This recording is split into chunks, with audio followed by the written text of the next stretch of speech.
All right. Hey, everybody. We're here with episode 3 of Learn, Turn, and Earn.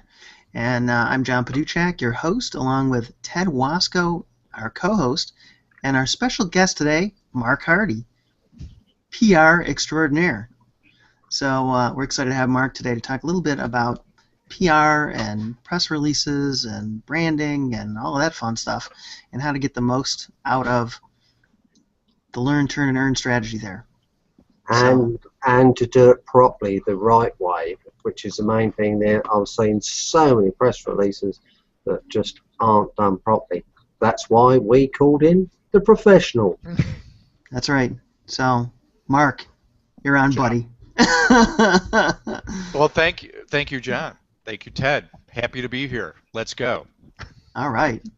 And tell people a little bit about yourself. 30-minute PR you've got, and Mark is who we go to when we want to know anything about PR and press releases and getting our branding right and name out there. So. Well, I will make this fast, and then we will get right to the meaty content for today. I mean, I have a question for you guys. How many, what is the equivalent in internet time in calendar time? So, for example, 1 human year equals 7 dog years. So, what does 1 calendar year equal in internet time? I'd like a guess. 7 minutes? Things change so rapidly. So, I mean, and the reason I asked that question is I've been doing online press releases since 2004. When I started doing them, people were only using press releases, whether they were online or offline press releases, to try to target and reach the media and influence the media. I had at the time I had a search marketing company. We're doing pay-per-click, we're doing backlinks, and I just noticed I started getting really good results from my clients using press releases. We're on the first page. We're on pages beating people with all sorts of backlinks, and that's what really turned me on to the SEO and the traffic generating capability of press releases. And and the reason I asked about internet time is 2004, that's 10 years, that's got to be at least triple in internet time. So I'm thinking the last 10 of internet years equals 30 of regular years. Yeah, that wouldn't surprise me. In fact, I was going to say that we often joke that the road here changes daily. You're encountering new things like every day, almost. Sometimes it seems like every hour, especially where Google Hangouts is concerned. we really feel like we see a lot of changes very frequently. So that's a nice thing about Mark. He's been in it from the start. So he's seen the changes, he sees what goes on, and he changes with the changes. And I will add one thing to that, Ted, and that is I'm proactive, and this comes down to a philosophy, because I'll be perfectly candid. When I started doing this, using press releases, a traffic tool, there was probably, you could count the people on one hand, and you could probably count the gurus on 2 or 3 fingers. And now, you see a lot of people doing things, a lot of people talking about it. You see software, there's PR Submitter, and there's all this stuff. And what I've tried to do through those years is not trust a forum for what works. I go to the people that are doing press releases for Fortune 500 companies. I go to PR Newswire. I go to Business Wire. I talk to those people. I interview those people, and I figure they're doing this. They're they're not doing this on the side. They're doing this because this is their main core business. And I figure they're going to tell me what trends are happening, what works, what doesn't work. And a lot of times, I got to tell you, a lot of times this will conflict with the internet marketing flavor of the day. So I want to get that right out front, that the good news is you don't have to be a big company to get the benefits from press releases, but you do need to follow things. And if you try to game the system, you will eventually get found out. So I'm not about gaming the system. I'm about doing things that work and that will work today and tomorrow and into the future. It's quite fun. I was going to say, John, it's quite funny because I said to John just recently in one of the mastermind groups, it cropped up and somebody said, "Oh, do press releases still work? I didn't think they worked." That's one reason I reserved the domain ourpressreleasesdead.com because the two questions that I get asked most frequently are, just as you said, Ted, do press releases still work? And we can talk about that. And the other question is, who should I use to distribute my press release? In fact, John has asked me that on several occasions, and I say it depends. It depends on what you want to achieve. So we can get into the nitty-gritty about that, but I think it's good to kind of just have some context on where I'm coming from and what the discussion is before we get into the some of the more granular points of doing press releases. No, that's good. And I was going to say, too, that we were kind of trying to be very transparent, too, in our intro session. We said that, one of the things we want to do is try to provide a lot of look-over-our-shoulder opportunities about kind of how we're handling a lot of this, too, because it certainly gives people ideas. So it all fits in line. Sounds great.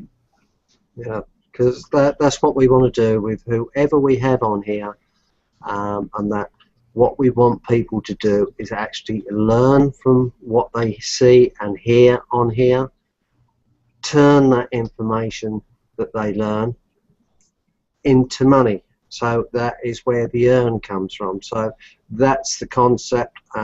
We like the tag learn, turn and earn. And when we get people on like you that will explain how to do things properly, that's exactly what they'll do. Mm-hmm. Yeah, and they'll number one, they will avoid making mistakes that other people have made, and they will get to that financial, whether it's a pot of the rainbow or just a little daily amount. They'll get there quicker and they'll stay there longer. Excellent. Right, well, I'm ready to listen to what Mark's got to say. Me too. He's always interesting. Well, I want this to be, I don't want this to be a monologue. I'd love to hear myself talk, but I'm around myself all the time. So I can kind of give you guys kind of a high level, and then please feel free to ask questions, questions either that you have or you think your listeners may have. One thing that I think we should do in terms of framing our discussion today is how press releases are used. In the beginning, and this is going back to when the press release is first invented, it was used to announce something. If you look up the dictionary definition of press release, it's about an announcement, and big companies still do that. I mean, they announce quarterly earnings, a new product, whatever. That works. However, we are so overwhelmed with content today, with information, with advertising, with marketing, with promotions. I mean, it used to be you were exposed to 600 messages a day. I've heard that that's now over 3,000. I mean, that just boggles the mind because, marketing is everywhere. I mean, whether it's online, offline, on your phone. And what that means is you need to be more strategic with your press releases. And you need to create press releases that are more story-driven than announcement-driven. And by story-driven, I mean something that is interesting to your reader or prospect rather than just bragging about yourself. And there are a number of strategies and a number of techniques. I was just having a conversation in a Facebook thread, Facebook group. Are either of you familiar with the term newsjacking? Yeah. Well, it was coined by an author, David Meerman Scott, and he wrote The New Rules of PR, great book, and I recommend it. And he coined the term newsjacking, and what that is you see a story, maybe it's a current event or something, And rather than create your own story and do all the heavy lifting, you kind of piggyback on their story. And this thread and this Facebook group and everybody was just all excited. And I, not to be a negative Nancy, but I said, well, let's talk reality here, because this is a high risk, high reward strategy. And what I included is I included a link to people that had tried to do these newsjacks and just failed miserably. Now, granted, it wasn't really press releases. It may have been some social media, some things on Twitter. I've used newsjacks very successfully, and so have my students and customers. And I'll give you just a quick example. In the David Meerman Scott book, there was this goes back a few years. There were some miners that were trapped underground, and they dug them out, and there was a date when they would all be brought to the surface. And so I think it was Oakley Sunglasses provided sunglasses for all the miners. They got hundreds of thousands of dollars of publicity, and it was a natural fit. I mean, they've been underground, they come out, the sun is bright, the sunglasses. Oakley looks like a good steward of the community.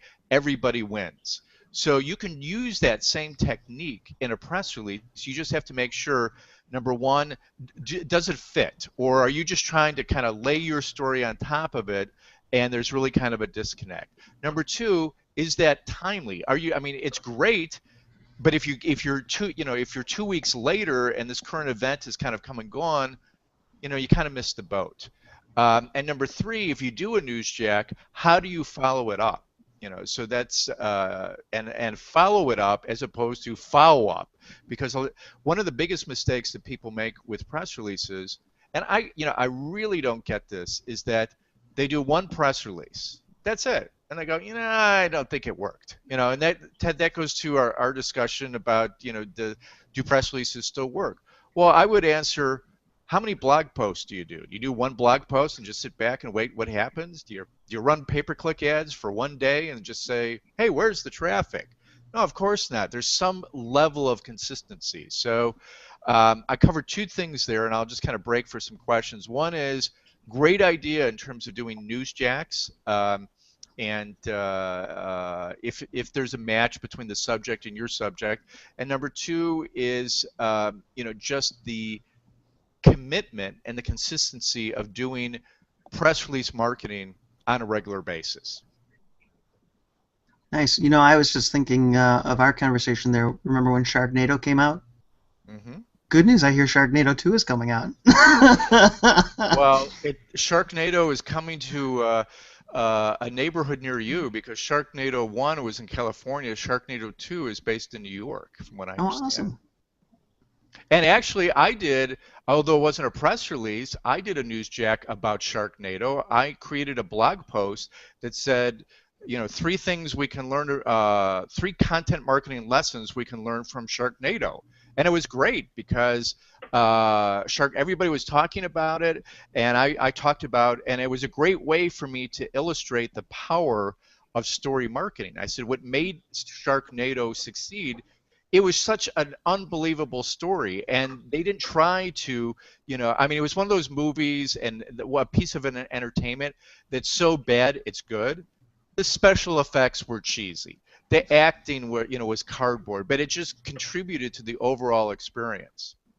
But that's a great concept, though. Like you said, it's not even so much that you did a press release on it, but you did a blog post about it. And oftentimes, hey, we're looking for a little inspiration about something to write about, as a blog post. So that's a key thing right there in itself. Mm-hmm. Yeah, yeah, absolutely. Something I picked up earlier, you said, with doing it right. Do you think a personal touch should be brought into these news releases, or keep it strictly sort of business, obviously in a third person doing it, sort of thing? Good question, Ted. And here's the thing, it's interesting, because the press release, in the beginning, it was just a text document. It was just text, and it was offline. A lot of time, before we had online. And even though the press release has evolved, in fact, PR Newswire, they're in their company name, Newswire, they don't even call them press releases. They don't even call them news releases. They're really referring to news releases as online content. And they're doing that because they're syndicating it with video, and they're bringing a lot of other elements into play. The reason I mention that is there are all these, on one hand, all these advancements with press releases in terms of technology, in terms of social media integration, and yet there's still some very consistent guidelines in terms of formatting. And yes, you do need to write a press release in the third person. Not every PR site, but I've had PR sites reject press releases because you're speaking in the first person. So the other thing too that also is helpful, occasionally press releases, reporters and journalists do the same thing we do when we want information. They go online, they enter keywords, and they look for information. They find your press release and you write it the way that they're used to press releases being written, you're more likely to be contacted because there's a higher confidence level, a higher credibility level, because and you understand how press releases are to be used. There are a lot of people, that, I've had certain PR sites, I've had to tweak content because they said, you know what, it's too promotional, it's not news. So, even with everything I've learned, I'll occasionally kind of push the envelope and maybe get a little bit of pushback, and then I'll kind of tweak some things. I don't have to junk it. I just, a little bit of, a twist. I mean, one thing was a headline. They said it didn't sound like news, so I added the word new. It was fine. So actually, that's a pretty good tip. So, if you do get one of those, hey, this doesn't sound like news, try to find a way of adding the word new to it, and you may be able to, get approval. Might work out better. One thing that's always kind of got me, Mark, is, and I'm guilty of this too. A lot of people will tell me that, gosh, I've thought about doing a press release or talking about my product, but I, in one or whatever, but I just don't quite know where to start with it. And one of the things you said to me early on that really kind of caught me, and I said, I could do that, is for Hangouts. We had people using Hangouts in interesting new ways, and you said that would be a great thing to write a press release about on a storyline, because that was kind of unique news.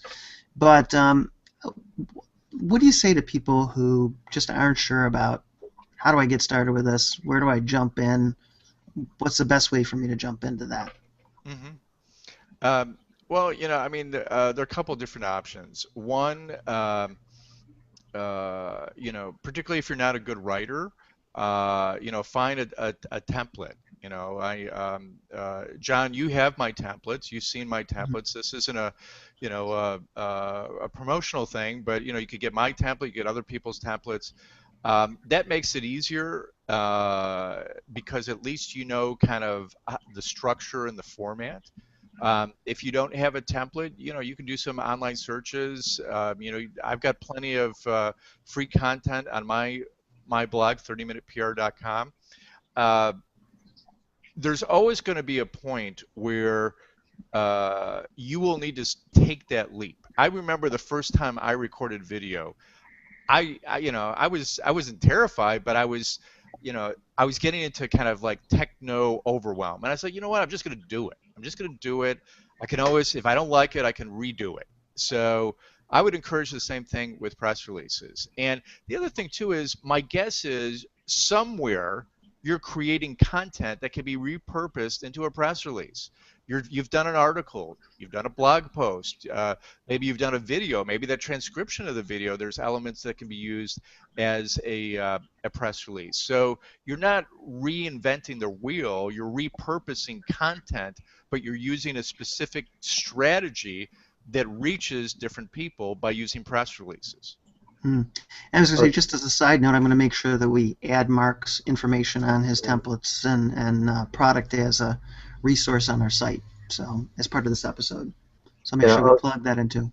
I was going to say on there the point that I picked up on, where you say people should have a go at doing them, but not all people have got that ability, so they need people like yourself to guide them. So if somebody wanted a press release and they come to you, what sort of information do you ask first? Because obviously you need an insight to what they actually do. So if you could tell us what you actually do to be able to then do a good press release for them. Yeah, good question, Ted. My company does, I mean, we sell training and information products about people that want to do press releases themselves. Sometimes, I get hired as a consultant to overlook other people's press releases. Sometimes they just want to outsource it entirely. I met with a client for lunch today. We were talking about what we want to do with the press releases. Because he wants to see if he can geo target them, because he doesn't, he doesn't want to reach everybody. He wants to reach people in Silicon Valley. He wants to reach people in the energy industry in Houston. So there are, a lot of questions. I think the easiest thing to do is to kind of break it into sections. So the first section is, the content. What are we talking about? And what's the action that we want people to take? I do press releases like direct response marketing. I have a call to action.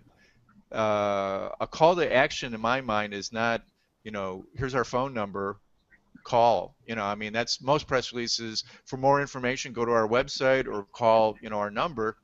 That's not a call to action. That's like, well, I've run out of things to talk about. I guess if you want to talk to us, you can. I mean, so what is that? A lot of times it's, sometimes working backwards. So if you say, well, the call to action is, I want to, I want to expand my authority on a certain topic. Well, you need to get people on your mailing list, or you need to share information that's relevant to them. So maybe a call to action is sending them to an opt-in page or a landing page or your blog if there's an opt-in, where they can begin to receive regular correspondence from you. If you've created software, maybe the call to action is, hey, demo the software free for 7 days. Great. Then you do a press release around that. So it's always, what do they say? Start with the end in mind. What's the end? I mean, a lot of times people just use press releases. Oh, well, I've got this. I've got a new website. I've got a new product. I better do a press release. Well, great, but so as everybody else has that same idea. So what unique twist can you do? Can you add to it that's different from everybody else? So by starting with the end in mind and working backwards, a lot of times you'll get to that unique solution. I was going to say, even a lot of times when we're doing video, I often say, what are the questions people are asking about us, or do they want to know things about that we could uniquely answer? And yeah, I'm sure the same is kind of true with press releases. What are the things that you're uniquely qualified to get out there and tie that in with something that with a story you can tell. Mm-hmm. Yeah, so I mean, we talked about content. Let's talk a little bit about structure. Um, a lot of times people they kind of bog down in the middle of a press release. Maybe they have a good headline, maybe they have a good introductory paragraph, and they're like, I don't know where to go. and and then they're like, and so what I always like, I mean, we go back to the information overwhelm challenge. People like to be able to get a grasp of something. So if you're advocating, say I'll pick my wife. She is like, as anti-gluten as you can get. We were talking this morning about. I said I don't like these gluten-free pizzas. I want my pizza just. I like the crust. I don't care if it has gluten in it. I like the texture. And so. We're going back and forth on the merits of gluten versus gluten-free. So I mean, that's kind of an interesting story or an anecdote.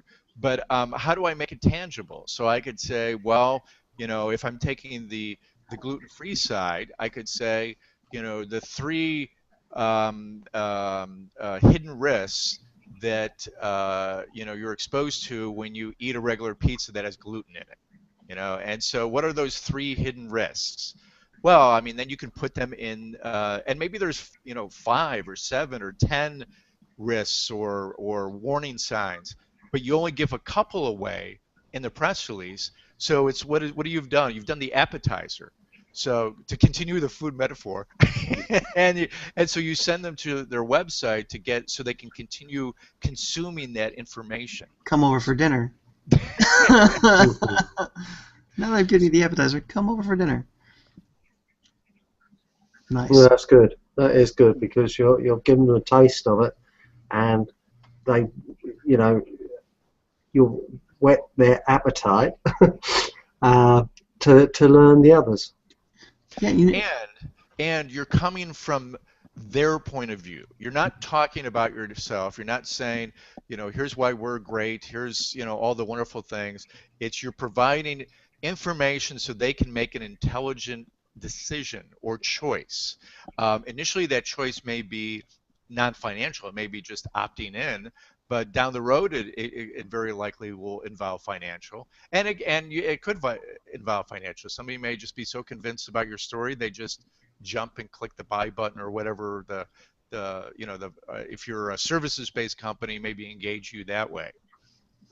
Now, the one thing that I was going to bring up is, obviously in press releases, there's a lot of options. You can go in kind of lightly, or you can get as much as you want, including, video and extra submissions to other sites, etc. And, I personally, from our experience, I'm all for having some kind of video incorporated into a submission, because to me, that's where people really get to know and trust you. So, I'm all for that. But where do you kind of draw the line with that? And I know you always told me rule of threes. Figure if you're going to do one, you're going to do three. So kind of line up your stories. You want to expand on that? Be happy to. Well, there are two things that you mentioned. Yes, rule of threes. One is a solo. Two is you're kind of in the middle. Three is remember I talked before about consistency. And so, yeah, I like thinking of press releases in groups of three. I mean, you could say, well, my optimal number of press releases to do a couple of months. You may say, okay, well, let me just, group them by month, and I know in August I'm going to do 2 press releases. I mean, that's fine too. But I think it's easier. And let me give you an example of a rule of three that's a really kind of consistent and easy for people to grasp. You're launching a new product, okay?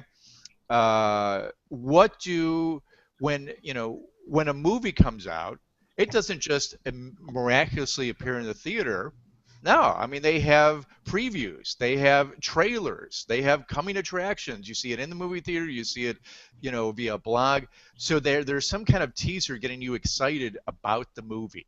So then the day the movie opens and there's a big, launch or promotion, and then after that, they don't stop promoting. They're saying, hey, look at all the great reviews, and it got 90% on Rotten Tomatoes, and this very influential critic loves it. So that's what the movies do. How, as business marketers, how I would translate that rule of three is, what is there something you can do as a teaser, or giving them like a small taste as just one press release, and then you have your regular launch, and then afterwards, instead of having movie reviews, you have social proof. You have a press release that says, that includes some success stories, companies or individuals that have been impacted by your product or service. What's good about that is it gets people used to seeing you consistently, because most people only focus on the middle, just the launch. They don't do it on the beginning, and they don't do it on the follow-up. If you do it at beginning, launch, follow-up, you're going to have a lot more success. Yeah, you know, I heard somebody say this so eloquently the other day on, I can't remember where I was at the time, but about bringing people into your world. Hmm. And the press release is just kind of one way to bring them into your world. You just have to make sure that you include the ways that they can get to it, and get them down to where whatever way you interact with them, whether it's by video or by written word or by audio or whatever, just getting them into where you live. You know what, John, you just triggered something. I want to make sure, because you mentioned of all the different things you can do with press releases, I want to give everybody listening, and if you take nothing away from our call today, just remember this, and it's doing press releases with a video, fantastic. And we know, I mean, obviously we know the benefits of video. However, here's what I've noticed from my tests and things that I've done and my community. You can actually sabotage your success of your press release depending on the type of content in your video. And when you think about this, you can when you hear me say this, you're going to say, "Oh, well, that's common sense." But I got to tell you, what happens is people, they're up against a deadline, they've paid for a press release distribution with video, and they're scrambling around, they're looking at their YouTube account, they're not sure, and they go, "Oh, well, here's a video, I think this works." Boom, done. No. Give it a little bit more planning. And Mm. here's what really the goal is, if the or actually let me rephrase this. The danger is if somebody watches the video that's actually, and so people know what we're talking about. Let's say you do, people are familiar with PR Web. You do a press release through them, and as part of that package, you can embed a video. So you go to that page as it appears on PR Web, and you see a little, video player, and you click on the video. Uh, One of the dangers people run into is the video does too good a job, tells the story too well, and then the person's like, "Well, I get it, okay," and they don't click. So you get the eyeballs, and maybe Mm. eventually you get people over. So what I like to suggest is keep your videos really, really short, and just really tease them. Just, I mean, I'm not talking like a movie trailer type tease. Maybe it's like 30 seconds or 45 seconds, but keep it really short. And you don't have to say, you don't have to be as literal as, "Oh, click the link below in the press release." No, I mean, but just keep it so they get interested enough, but they need to learn more. And the way they learn more is either to continue to read the press release, and click on the link to take them to your website. Nice.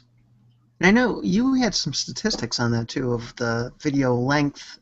Uh, Well, and I mean, again, I mean, yeah, I mean, I had talked to PR Newswire's director of emerging media, and I asked him, and he said, yeah, he said definitely under a minute, if at all possible.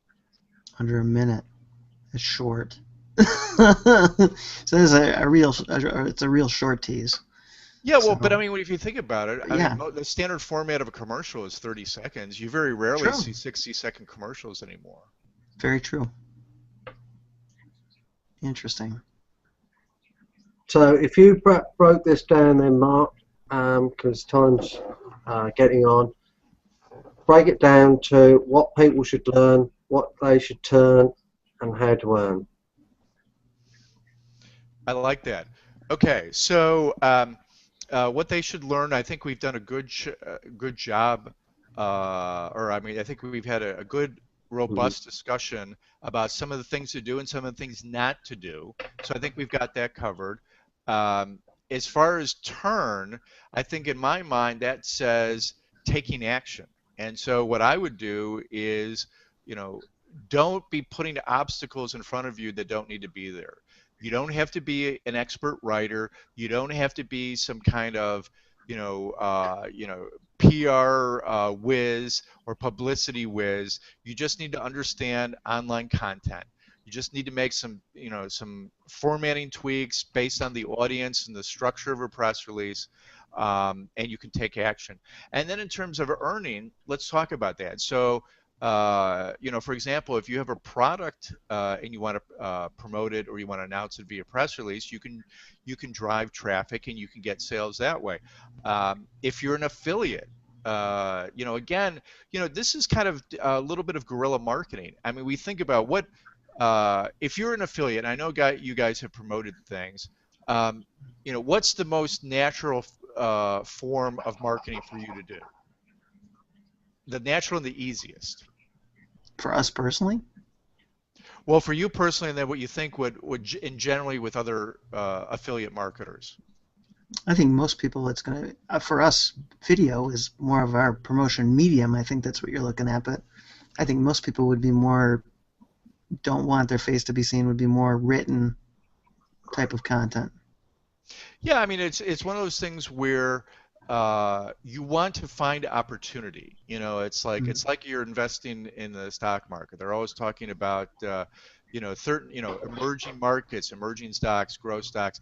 I mean, if everybody knew what was going to turn into gangbusters, nobody would lose money in the stock market. So you have to look at these emerging opportunities. So.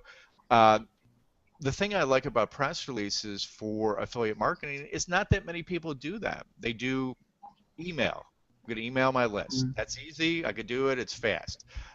May do a video review, uh, but very rarely do I see people using press releases. So I think if you're an affiliate, you definitely want to consider this as part of your strategy, and because, like I said, a lot of people aren't doing it. You can probably get more visibility than you could maybe doing some of these other means. It doesn't mean you only do press releases. You can do press releases to supplement, what you're already doing. So those, and then the other thing is, for example, I have uh, a lot of marketing professionals that are on my list, and they turn to me for content and products because it helps them expand their service to their clients. So, for example, I'll have a marketing consultant, or I'll have maybe a writer, but they don't understand some of the nuances of the online press release. Maybe they're more familiar with the traditional press release,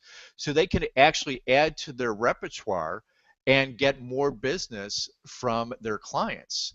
And so as you're having a conversation, if you're doing local marketing and you're doing SEO and you're doing some social media, press release is another opportunity to generate some more revenue. And the other thing too is people, even though you see press releases everywhere, they're still held in pretty high regard. They're still held in that, oh, well, companies must be legitimate. That's why they're doing press releases. So there's still a pretty good image associated with press releases. So that just to recap, the three ways for the earn is you can generate your own product or service revenue, you can get affiliate revenue, and then you can boost client revenue by offering this as a service. Yeah, I was going to add two things from our discussions in the past too. Is that it's a major factor in your branding because you're obviously getting out there and you're getting out in a wider audience, so it's huge for your branding. But the other thing that I thought of as you're talking along, Mark, is cost. People look and they go, oh my gosh, it's going to cost me a lot to do a press release. I'm going to get a submission at PR Web and it's going to cost me 300 and some odd dollars. But there's plenty of budget ways that you can budget your dollar to do that and still do quite well. And like anything, you move your way up and you can increase your investment as your investment in doing that kind of PR takes off. So that was the only two things that I didn't hear you say that we've talked about before. Yeah, So and that's a good point, and I'll just embellish that just a little bit. Yeah, you're absolutely right. If you do a press release within video with PR Web, you're going to be paying in excess of $200. There are other websites I can recommend to right now where I've done video embeds, and I have a level of confidence because I've talked to the principals, the owners of these sites, and I've explained to them and I've exchanged ideas with them in terms of every time there's last was Panda 4.0 and how is this impacted, and I know that we're on a similar wavelength. And so one is onlineprnews.com, and there I think you can do embed video press release for under $70, and the other one is 24/7 press release, and it's about the same price, maybe a little bit more. And I use both of those. I use both of those for my own promotion. I use both of those for clients, and I had, like I said, I have a level of confidence because I know the people behind those sites. Excellent. And I don't know. I think we've kind of covered some really great stuff. I'm going to kind of move, I think, towards our final thoughts, and we'll let Ted weigh in a second. You have a final thought, Ted? Well, sorry, were you going to say something, Mark? Yeah, I just wanted to. I think it's always easy for people when you know, and this gets back to the earn part, because, and I want to just, I think I want to just make something, just like in the beginning we made something real clear. One of the challenges that I think people have with press releases is they connect the dots, and a lot of times, I mean, if you're doing pay-per-click ads, and you know your numbers, and you can say, oh, I'm getting X number of clicks, I'll get X number of sales. It doesn't work like that with press releases. I mean, it's more random. Sometimes you could really hit big, sometimes you could strike out, but that's why you don't just do one press release. So I wanted to make that point, that as much as I want to say, you know, the earn part, I want to also say that I want to, you know, that I don't want to overpromise. That's point one. Point number two is, I think it would be helpful to share a couple just real quick examples that maybe are a little bit out of the box from people thinking in terms of earn. So I'll give you one. I worked with a local attorney, and he gets clients because he's proactive in terms of giving his take on a particular situation. In this case, it was the relationship between the state government and how they dispensed certain funds. And so he started doing blog posts, and I told him, I said, you should do press releases. I said, people are really, this is everybody's so focused on the federal government, they don't know about what's happening, the corruption at the state government level. So he starts doing press releases.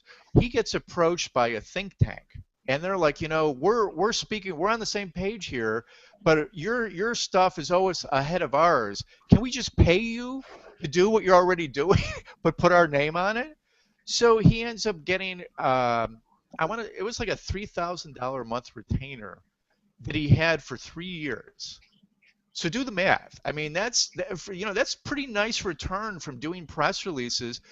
But that's the opportunity. You know, somebody's going to see your press release.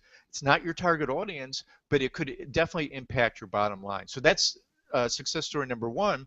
Success story number two, had some colleagues that had a company that provided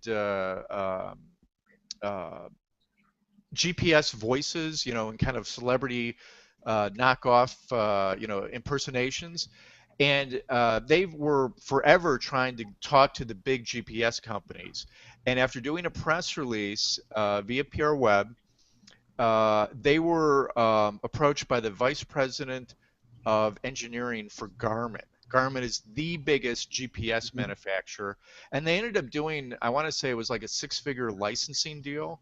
But what got that conversation started, what got that door opened, was the press release. So those are some really, you know, I can't promise that every press release is going to have that kind of impact, but it certainly has that type of potential.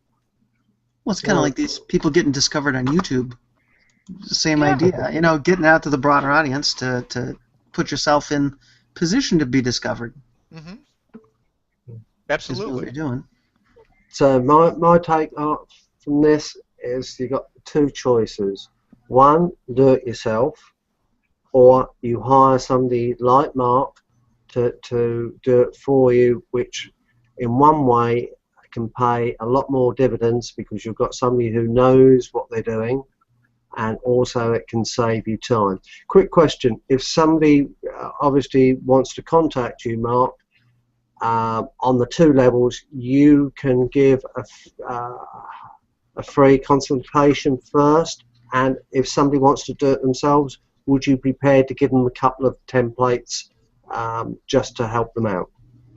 Yeah, well, I mean, I can give them a template right now. If you just go to type in prtraffic.com, they can access one of my optimized templates. So you can get started on that right away, and you can see the structure. You can see, how many times I recommend you put in your keywords.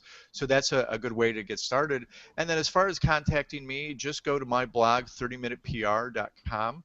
There's like a form that if you want to talk to me, or if that if you're interested in working with me, or you're not sure but you have a question, you can contact me via the website. Yeah, and I'll make sure we've got some resource material for you on our site as well. So. And that doesn't hurt either. Nope. And don't forget, if you enjoyed what you heard on here, we want you to do two things. We want you to hashtag Learn, Turn and Earn, and also hashtag our new term, which is handcasting. Yeah, that's a winner. When John shared that with me, I was like, yeah, that I wish I had thought of that. Usually I'm on that other end too, but what can we say? Hey, so we enjoyed having you, Mark. Obviously, always a pleasure, my friend. And on that note, we just want to thank all of you for watching. Again, come to LearnTurnandEarn.com. We'll have all sorts of resource information, especially for this episode. And again, we're going to try to get into that checklist kind of thing of some of the quick snippets from this for you. And on that note, just one quick thingy to Mark. Mark, yes. What we're going to do eventually is to get a load of people that we are interviewing on these handcasting, and we want to have a big hangout so that we've got all the professionals in the different channels and that. Would you be willing to join us? Absolutely. I always enjoy connecting with you guys, and I learn as much about video as hopefully you guys learn from me about PR. Every time we talk to you, I learn something else, so it's brilliant. Excellent. Glad to hear it. And of course, now we just got to put more and more of that Mark Hardy knowledge to work. That's the next thing. Yeah, it doesn't do any good if it just sits off to the side. No. That's where the turn part comes in. Yes. Very important. Yes. And I think that's where you really see the champions in life, the ones who eat their own dog food, as I say. So you're going to see us doing a lot of that. Again, the over-the-shoulder thing, and you're going to watch us eat our own dog food as we go along, as we say. So, hey, on that note, again, thanks for joining us, Mark. Thank you all for listening, and bye for now, everyone. Bye. Goodbye.